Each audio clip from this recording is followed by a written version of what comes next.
First and foremost, I want to thank the jury for its service. Jurors perform a fundamental civic duty. Their service is literally the cornerstone of our judicial system. We should all be thankful for the careful attention that this jury paid to the evidence and the law and their time and commitment over these past several weeks. 12 everyday New Yorkers, and of course, our alternates, heard testimony from 22 witnesses, including former and current employees of the defendant, media executives, book publishers, custodians of records, and others. They reviewed call logs, text messages, and emails. They heard recordings. They saw checks and invoices, bank statements, and calendar appointments. This type of white-collar prosecution is core to what we do at the Manhattan District Attorney's Office. In the 1930s, District Attorney Thomas Dewey ushered in the era of the modern, independent professional prosecutor.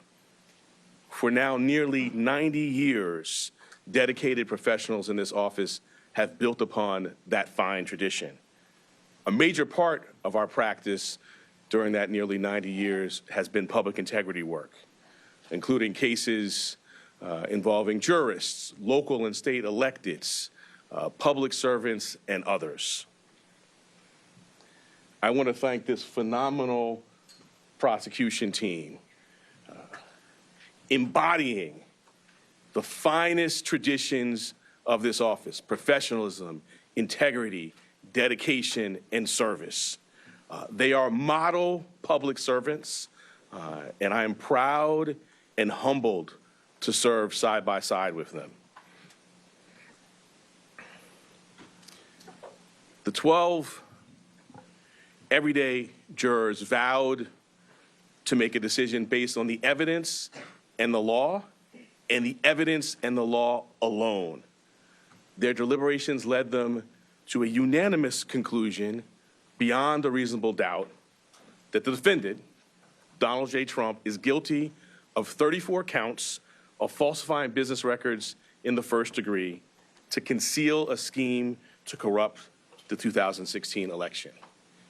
And while this defendant may be unlike any other in American history, we arrived at this trial and ultimately today at this verdict in the same manner as every other case that comes through the courtroom doors, by following the facts and the law and doing so without fear or favor.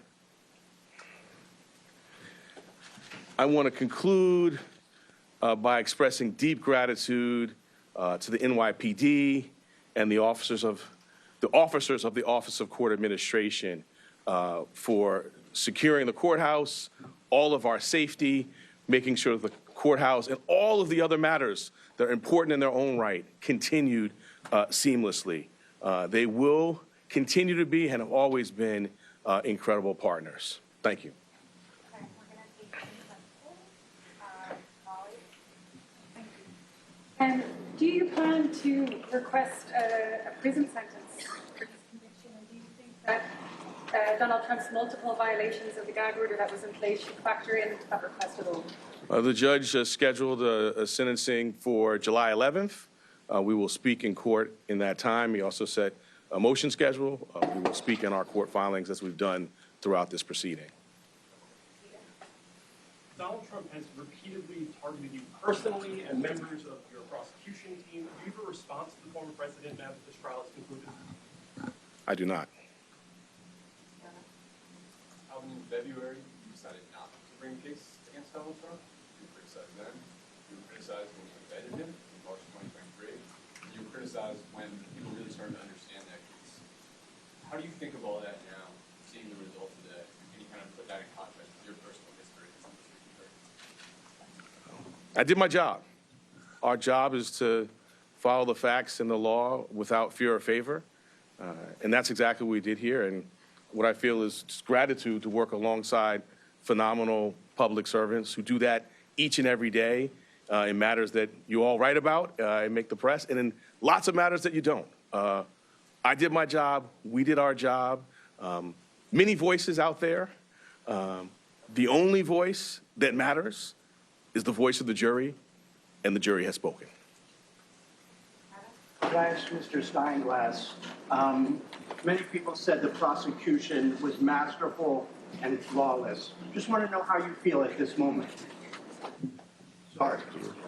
I'll let you go ahead. How do you feel?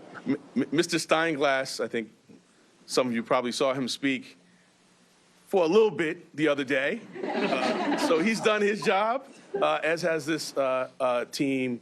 And he just told me, tell him how I feel. I think you said that. I will just say enormous gratitude. You know, our system, I talked about the jurors at the beginning of my remarks.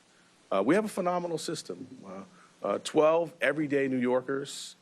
They listen to the judge's directions. They follow the evidence. You saw them in court every day. They were careful and attentive. And so I feel deep gratitude to work alongside them, to be a part of this system. And I just want to echo that this is what we're doing every single day. I mean, during this trial, you know, just this week, right, ghost gun indictment, Grimaldi's wage theft plea resolution, sex crimes, convictions, all sorts of work that's being done by phenomenal public servants. So we're before you today on this obviously consequential matter, but this is what we do every day. We follow the facts and the law without fear or favor. If a jail sentence is in the cards, it is likely that Trump and his attorneys would seek a stay on enforcement of that sentence pending appeal. If that were the scenario, would your office object to staying the sentence? I'm going to let our words in court speak for themselves when we get to the sentencing matter. I'm not going to address hypotheticals. They raise arguments, we'll respond. And I think your question really underscores an important point. This is an active, ongoing matter, right? We have other phases of this going ahead. We will continue to do our speaking about this matter, about issues like that in court. All right, last one. From day one, kind of the viability of this case has been questioned in all sorts of media outlets, all over the place, including from the defendant himself. Can you respond to any of that, how you feel now that you've gotten the conviction? So my response, again, is I did my job. And I think particularly I talked about the history of the office. You know, my personal history, I started as a prosecutor in 2003 in the Public Integrity Unit in the New York State Attorney General's office. I served also in the Public Integrity Unit in the Southern District of New York. These are kind of cases I've done personally, and it's a hallmark of the tradition of this office that I'm proud to lead. And I don't want to go into the whole body of litigation, you know, but we now have a federal court decision ruling on the legal theories. We had a state court decision on the omnibus motions. But most importantly, today we have the most important voice of all, and that's the voice of the jurors. They have spoken. Donald J. Trump has been convicted of 34 counts of falsifying business records. Thank you.